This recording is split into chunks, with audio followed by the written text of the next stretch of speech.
I'm Joan Stein. I am the president of Stein Consulting, LLC. I'm from Pittsburgh.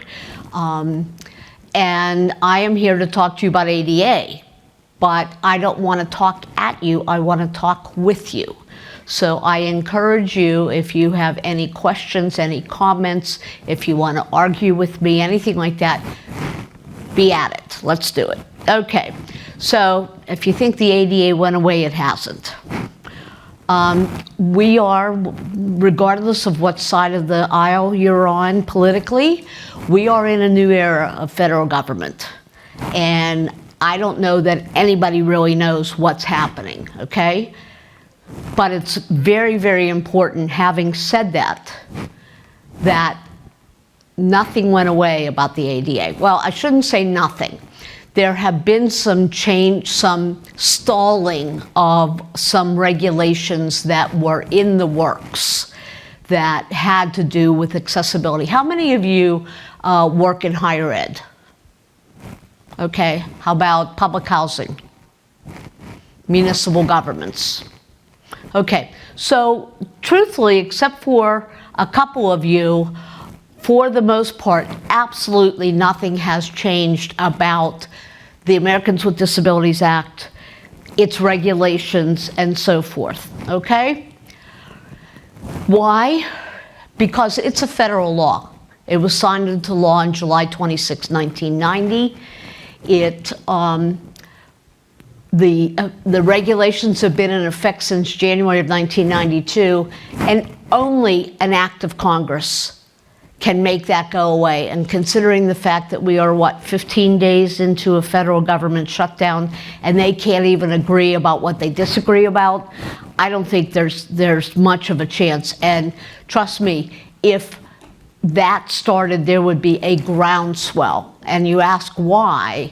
Why is because when we are talking about a civil rights law that protects people with disabilities, which are the single fastest growing and largest minority in this country.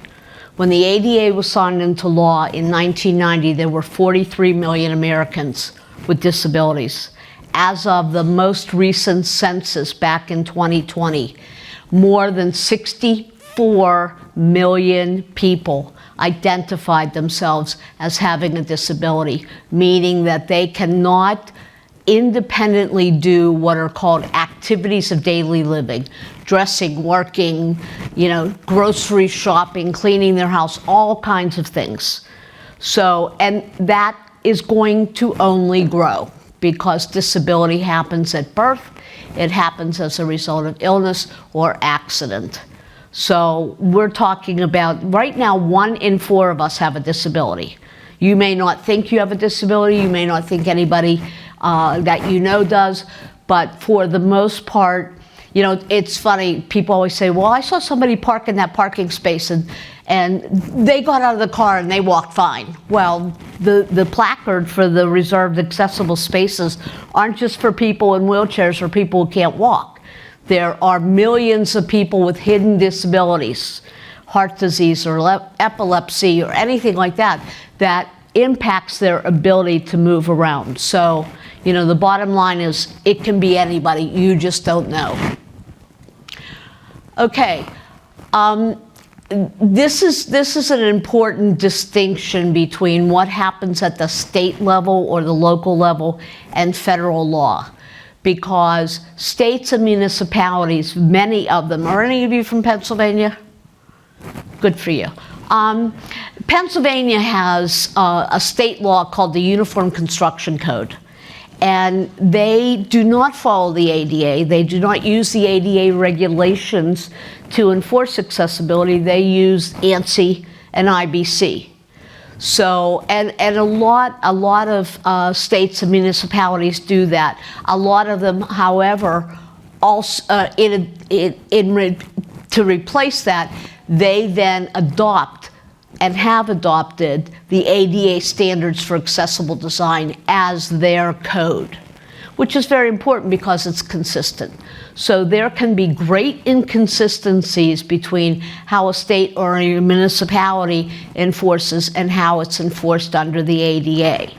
And under the ADA, unless the state or municipal code or regulation provides for a greater degree of accessibility than the ADA will always supersede it. And another reason for that is the ADA is national. It's for every state, for every municipality. So it's going to supersede that. People want to say, well, I want to know what's the latest version of the ADA. It's the federal government. They're not going to make any updates or anything for the rest of our lifetimes. Actually, the 1991, which was when it was originally written, those were based on, any of you ever worked with the UFAS, the Uniform Federal Accessibility Standards in public housing? Those were written in 1969. The 1991 regulations literally just copied and pasted from 69. So these regulations are like really old. They used a 6-foot-tall man with paraplegia as their standard in a standard hospital issue wheelchair. You know, they didn't know anything then about scooters. They didn't know anything about electric vehicle charging stations and all the things that have happened since that time. In fact, they didn't know about computers then. So the world literally has changed dramatically.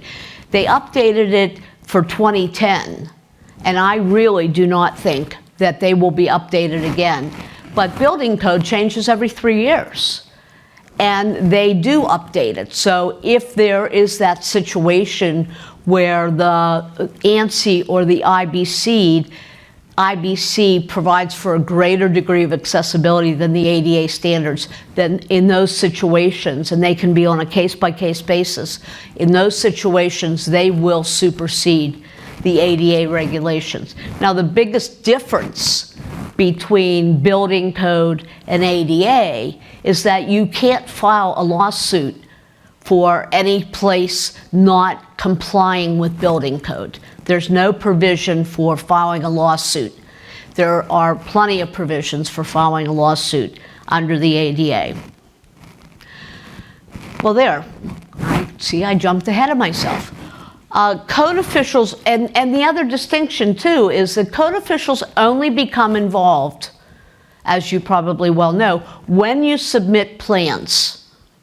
Okay? When you submit plans for approval, or you submit an application for an occupancy permit, that's when the code official will come. The ADA requires that you perform what is called readily achievable barrier removal. That's Congress speak.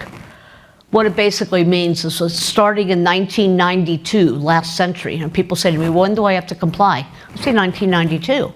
But really, when do I have to comply? Last century. You had to comply because you were required it for any existing building, regardless of how old the building is.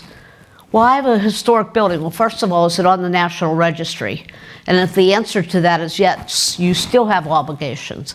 You were required as of then to begin the process, not end the process, but begin the process of identifying your barriers in your facility and on your site, and begin the process of readily achievable barrier removal, which translates to, can you do it, can you afford to do it, and if you can't afford to do it now, put a plan together that you will.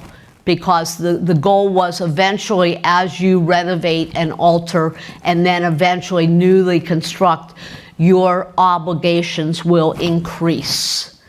So at the beginning, it's do what you can with what you have. So lack of regulations equals lack of enforcement. No, that really isn't true. There are regulations that the Justice Department has not codified yet. What happens is there's an independent federal agency called the Access Board. They created all the regulations.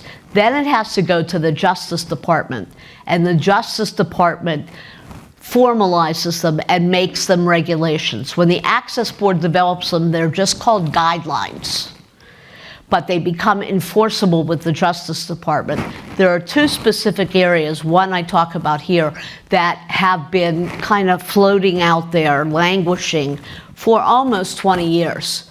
One is websites, and if you look at the lawsuits that are happening in the private courts, in the federal courts, virtually all of them now are about websites because they're very easy to research. Somebody can sit at their computer at home and type in some keywords, and if they're not able to access the website, boom, they get that business gets sued. But there are no formal regulations from the Justice Department. Doesn't mean that you can't get sued for it. The other is 27 years ago, I testified in Washington, D.C.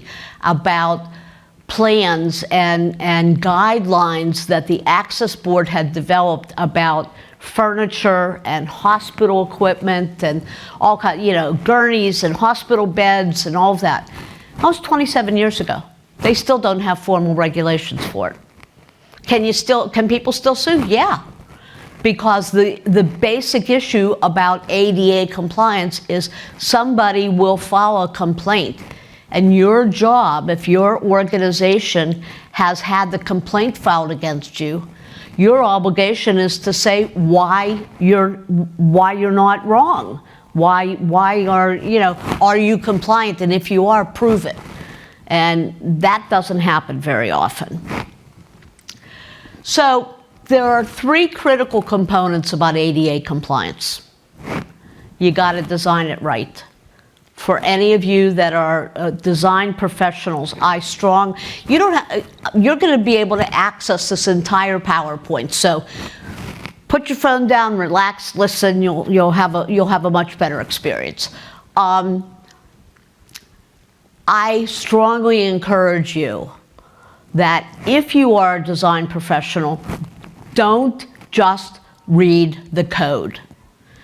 There are too many design professionals who have mistakenly said, well, I follow ANSI, so everything's okay. No, there are differences between ANSI and the ADA. And those differences can really trip you up. Or if you hire a professional design firm or engineering firm to do a project for you, and they say, oh, don't worry, we follow ANSI. No. You got to and the other thing too is that if you're writing contracts for work, make sure that you put in your contracts must comply with all applicable federal and state requirements. Because then if they say, oh, don't worry, we do, well, do you comply with ADA? And if they didn't, that's where you have a resource after you find the errors and omissions because they didn't comply with the contract. Construct it right. I can't tell you how many times I wind up talking to the GC, and there's nothing worse. I feel like I'm speaking to the choir, but there's nothing worse than change orders, right? Change orders are like bad words, as the kids say. It's a bad word because it costs money. Well, if the contractor finds an error on the plans and is smart enough to change it before it gets built, that cost is minimal compared to the cost of fixing it after it's built. I owned a company for a number of years, an ADA consulting firm, and a lot of what we did, we called it contract warranty reviews.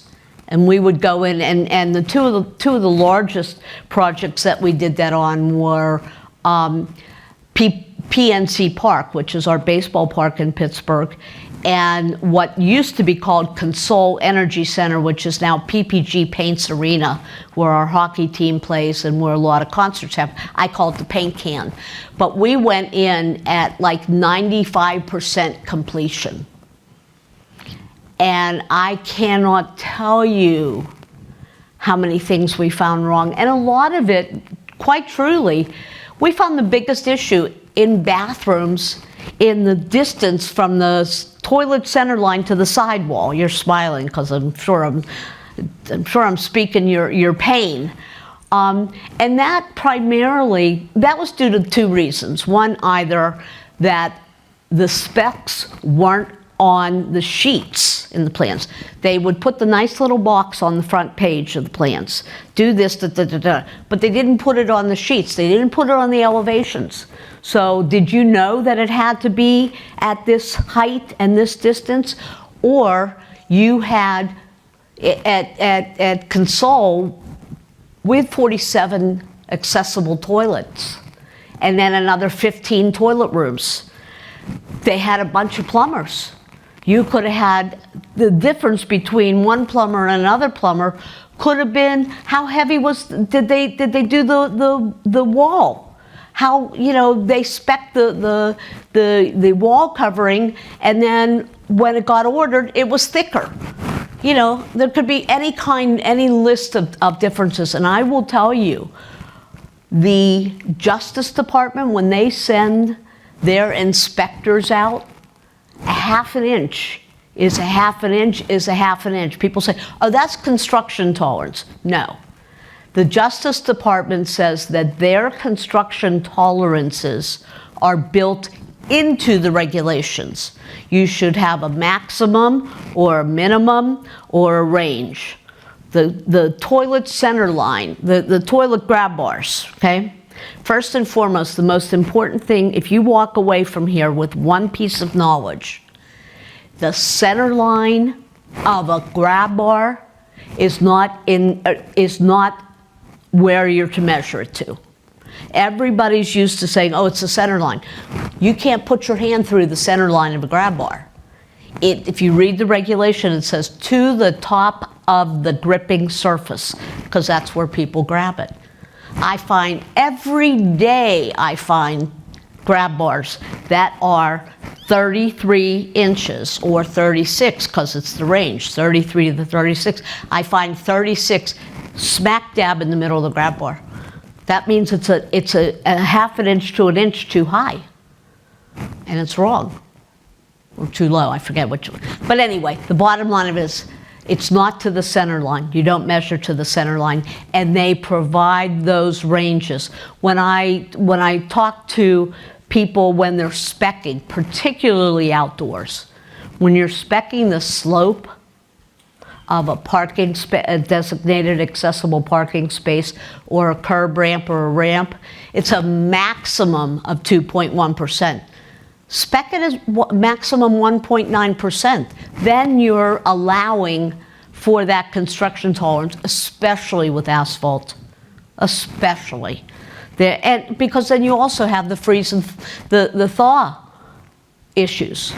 So constructing it is exceptionally important. And the last, I bolded it because it's probably the most important. Employees in a building will hang you out to dry. You could design it perfectly.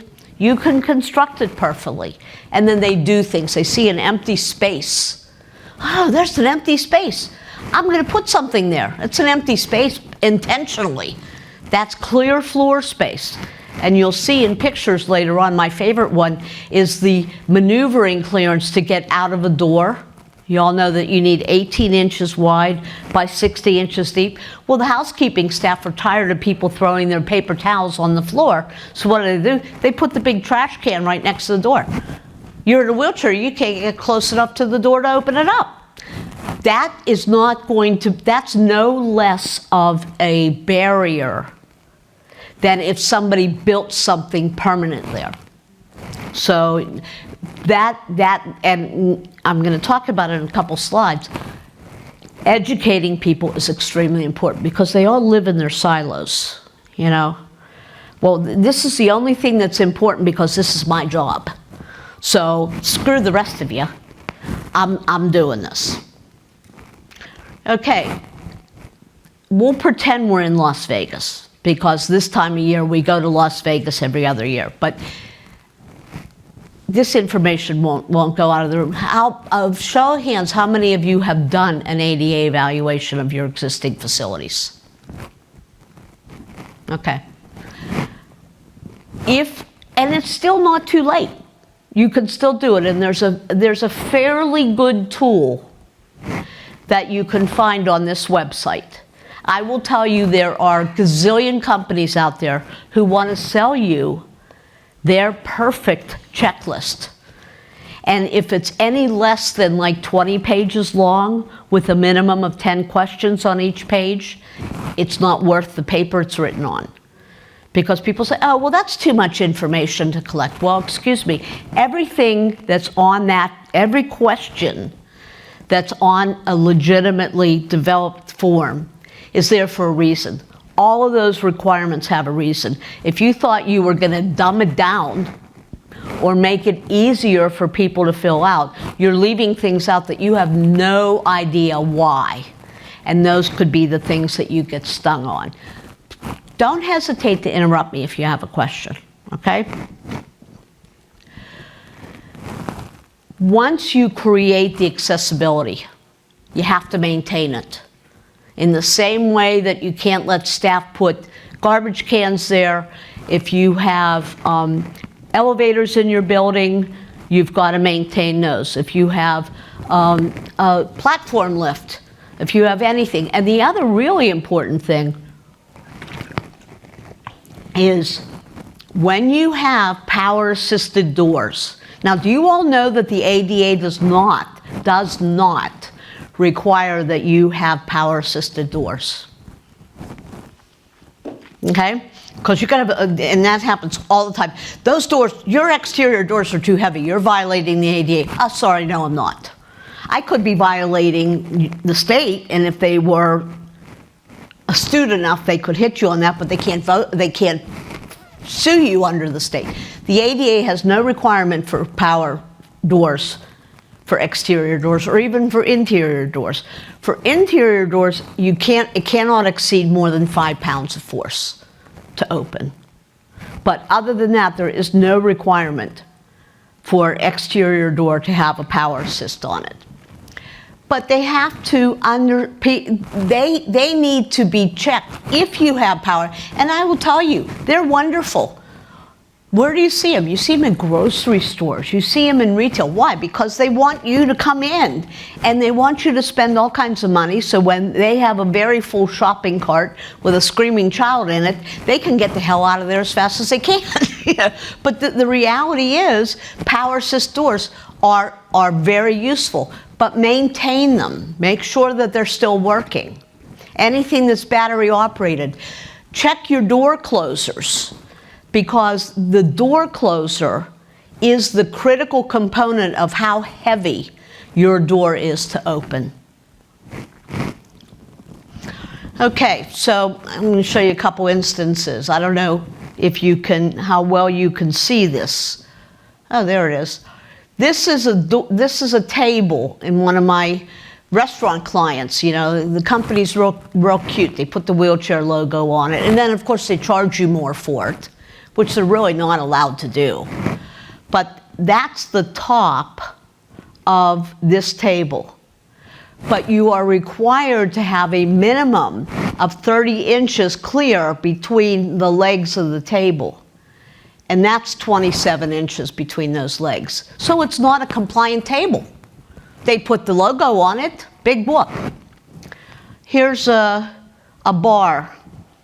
How many of you know that when you build a bar, you have to have a lowered portion of it? And what happens that I see very often is that the wait staff uses that as their station.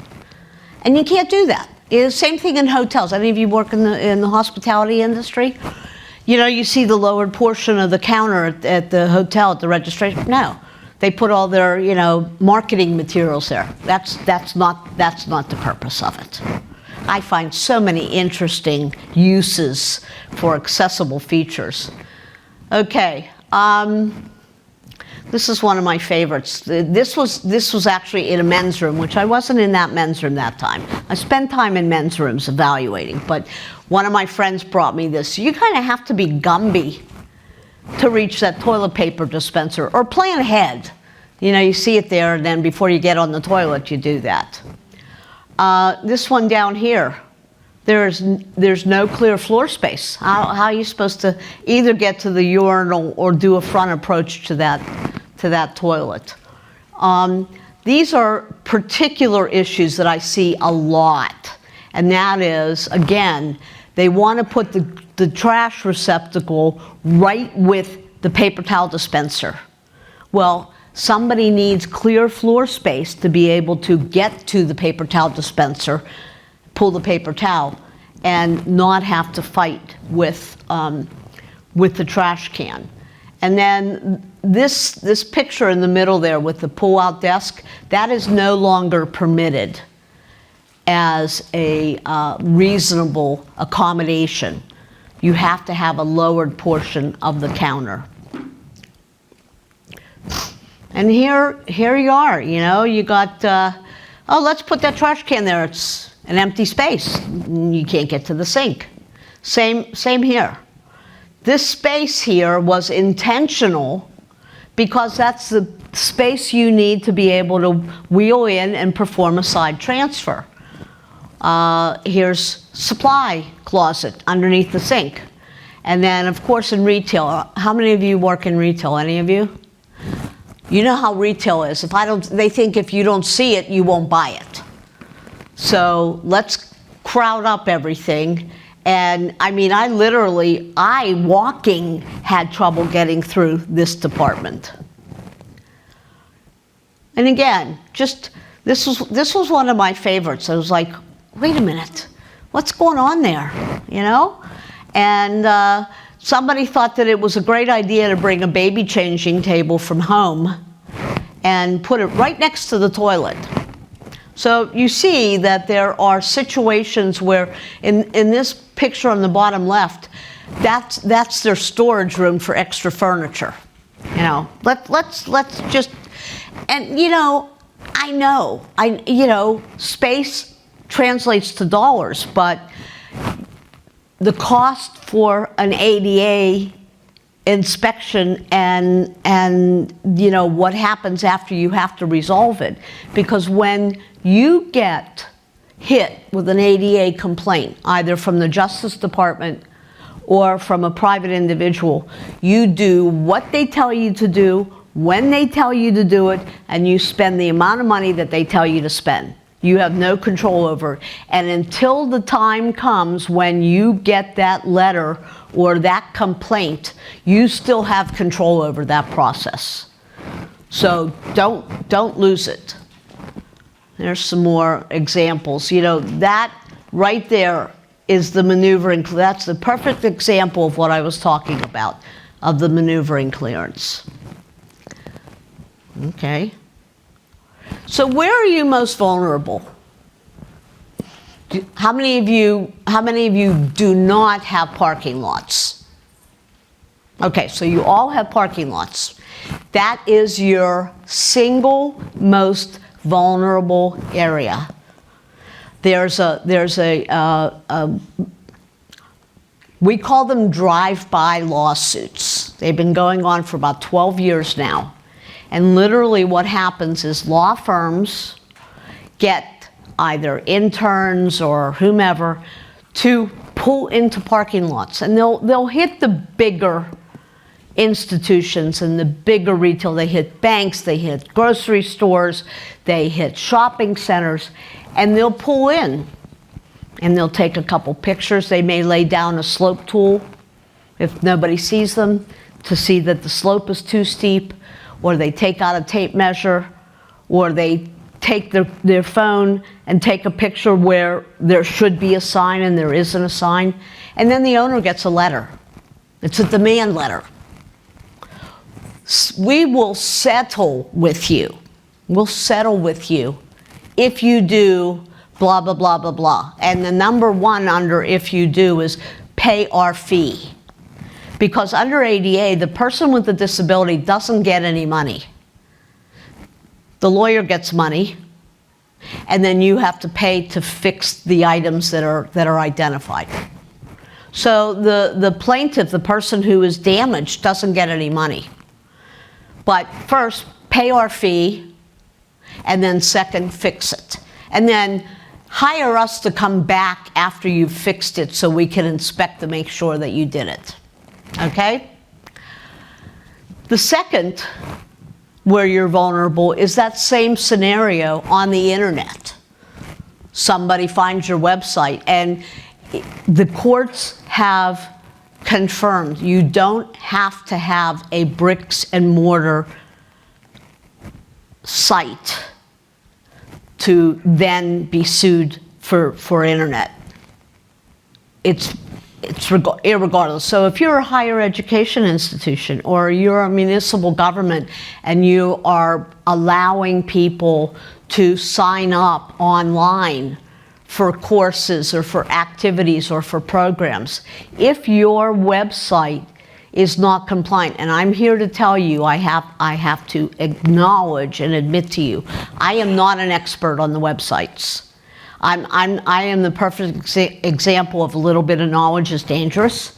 Like, I know if you mouse over a picture or a PDF, the software cannot read it, and what it does is it says picture, picture, picture. So what you need to do is use what's called alt language, and it's a description of what the picture is saying or what the picture is showing. But I strongly, strongly recommend that you have your organization's website looked at to make sure. There are some fairly reasonable test programs that you can use to test your website, but make sure that you have somebody who knows what they're doing do the revisions to your website, because that can be and like I said earlier, it's a very easy case for somebody to file against you. They can sit in their living room and do it. And they can knock off 10 or 20 a day. And it's very fruitful for the law firms to do that. You sound like you have some experience in that. No, just it makes sense that it would be pricing individuals at first. Yeah. Yeah, and the reality is it's not just software to be accessible for people with visual disabilities, also that it doesn't require moving a mouse around, because if somebody has no upper body movement, if they are quadriplegic and cannot move their arms, they can't mouse around. They need to be able to have, your site needs to be able to be operated with several fingers of moving up and down and left and right. Yeah, it's really important. And like I said, in 1969, we didn't have computers, so they didn't know to write about that. If you want to find out more about website accessibility, go to that site. So your exterior, one of the things that you need to be aware of is that you are responsible for the path of travel from the public transit stop or the public sidewalk, even if you don't own it. If it's a public sidewalk, can people get to your front door? Can they get from the designated, where'd you go? Can they get from the designated accessible parking spaces? Now, I want to tell you,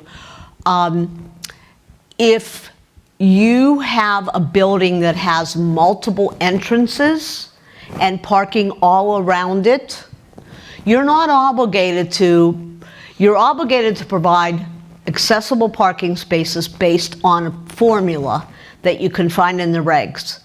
But you're not necessarily obligated to provide accessible parking at the other entrances, particularly if there's not an accessible route to them.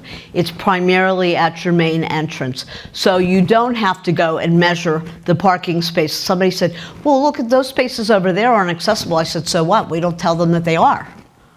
You know, your obligation is, if you say this is an accessible parking space, make sure it's good. And the biggest issue, as I said before, are the slopes, the cross slopes and the running slopes. Curb ramps and the freeze and thaw are really, really difficult, and you run into a lot of problems with the separation of the contractors who do the parking lot and the contractors who do your sidewalks. because they don't do it at the same time, and half the time you can't have more than a 1/4 inch difference between two surfaces for it to be non-compliant. Accessible routes and entrances are important. So pay attention. Look at, you can't, I see this very, very often. Oh, well, let's put that accessible parking over there. There's just a drain there. You can't do that. This is my latest find. Parking for wheelchair bound only. First of all, I have a very sick sense of humor. If you tell me somebody's wheelchair bound, I either visualize that they're flying towards their wheelchair or they're tied into it. It's very inappropriate language, first of all. But more importantly, when there's a sign there, what happened? When there's a sign there, did I lose something? It jumped to the... Anyway, I'll just continue to talk because Okay. If there's a sign there and it's properly mounted, it can, and for 1 out of every 6 designated spaces, you have to have a van accessible space. Cars can park in a van space. And anybody that has a placard or a plate can park in one of those spaces. You can't restrict who gets to park there, okay? I think that's about it. I was going to show you some more pictures. You can get the PowerPoint off of the website. Any questions? Any comments? It's late, I know. Thank you all for being here.